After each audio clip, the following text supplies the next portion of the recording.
बिस्मिल्लाहिर्रहमानिर्रहीम। और today topic is about fertilization. Fertilization कैसे होती है, आपको अभी हम पिछले टॉपिक्स में पढ़ के आए हैं कि हमारे पास गैमीट्स होते हैं। गैमीट्स क्या हैं? स्पर्म और एग। जब स्पर्म और एग फ्यूज़ होता है तो जाइगोट बनता है, इसको हम फर्टिलाइजेशन कहते हैं। फर्टिलाइजेशन हमारे पास फिर दो टाइप्स हैं, एक्सटर्नल फर्टिलाइजेशन और इंटरनल फर्टिलाइजेशन।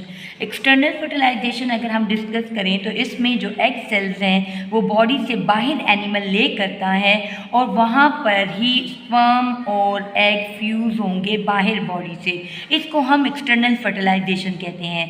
जैसे कि इक्वेटिक एनिमल्स में जो गैमीट्स हैं वो बॉडी से बाहर रिलीज़ होते हैं, चाहे वो फ़िश है या फ़िश की मेल और फीमेल दोनों एग और स्पर्म बाहर रिलीज़ करते हैं, वो बाहर फ्यूज़ होते हैं।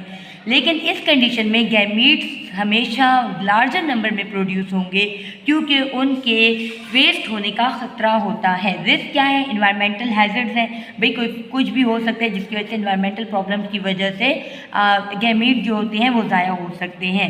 So the external fertilisation gametes must be in large number, but इस gametes sperm and eggs must be in large number, और ये बॉडी से बाहर आकर जैसे कि इक्वेटिक इन्वायरमेंट में दोनों स्पर्म और एग बाहर फ्यूज़ होंगे।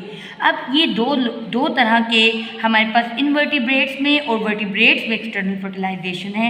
इनवर्टिब्रेट्स में मोस्टली एक्सटर्नल फर्टिलाइजेशन है, जैसे कि प्रोटोजोआ, मोलस्क, इन जितने भी फाइलम्स हैं, एकाइनोडर्मेटा, इन सब में एक्सटर्नल फर्टिलाइजेशन होती है। वर्टिब्रेट्स में सिर्फ और सिर्फ फिश में और एम्फीबियन में एक्सटर्नल फर्टिलाइजेशन होती है। This is the topic about external. Now it comes to the internal fertilization. अगर हम इंटरनल फर्टिलाइजेशन की बात करें तो इसमें हम कहते हैं इंटरनल होता है, यानी एग सेल जो है वो रिप्रोडक्टिव ट्रैक्ट ऑफ फीमेल में पैदा होगा, ओवरीज में पैदा होगा। फीमेल की ओवरीज का जो स्ट्रक्चर है, जैसे कि उसमें ओवरीज में जो है तो ये एग पैदा हो जाएगा। और रेप्टाइल्स, बर्ड्स, मैमल्स, इन सब में इंटरनल फर्टिलाइजेशन होती है। अब ये क्यों होती है internal fertilization? Because it provide protection for the developing embryo, वो बच्चे को प्रोटेक्ट करेगा। अब हमारे पास इंटरनल फर्टिलाइजेशन के आगे फर्दर टाइप्स हैं।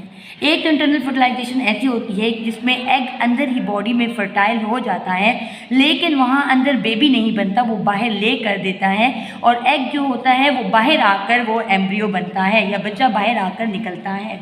उसमें हमारे पास फिर टाइप्स हैं। एक होती है इंटरनल फर्टिलाइजेशन ओवीपेरस, एक होती है ओवीपेरस, एक होती है वीवीपेरस और एक होती है ओवोवीवीपेरस। अगर हम ओवीपेरस कहें तो ये वो फर्टिलाइजेशन है जिसमें एग ले होगा, लेकिन वो डायरेक्टली बर्थ, मतलब वो बर्थ नहीं देगा, वो हमारे पास उसके पास गिर्द शेल होगा, एग की गिर्द शेल होगा, और वो शेल उसको प्रोटेक्शन दे रहा होगा, और वो कुछ टाइम गुजरने के बाद बाहर दुनिया में आएगा। दिस इज ओवीपेरस, है इंटरनली फर्टाइल हुआ है, फीमेल की बॉडी के अंदर फर्टाइल हुआ है, लेकिन बाहर एग ले किया उसने। This is internal fertilization one type, oviparous. Now comes to the viviparous. इसमें बेबी को लाइव बर्थ दी जाती है, मतलब इसमें वो एग प्रोड्यूस नहीं करता, एग ले नहीं करता। इसमें वीवीपेरस वो एनिमल्स हैं या वो मैमल्स हैं या जो कि लाइव बर्थ देते हैं बेबीज़ को, ये वीवीपेरस एनिमल्स हैं। और ओवो और वीवीपेरस मतलब दोनों का कम्बिनेशन, ये वो हैं जो कि बॉडी के अंदर एग को रखेंगे, कुछ अरसे के लिए एग अंदर रहेगा, वहाँ ग्रो करेगा, लेकिन हैच नहीं होगा, फिर बाहर आएगा, वहाँ पर वो हैच होगा और लाइव बर्थ देगा। ये यहाँ पर हमारे पास इन तीनों का ये डिफरेंस है। Thank you. अगर आपको मेरी वीडियोज़ अच्छी लगी हों तो इनको सब्सक्राइब करें, लाइक करें और बेल आइकन को प्रेस करें।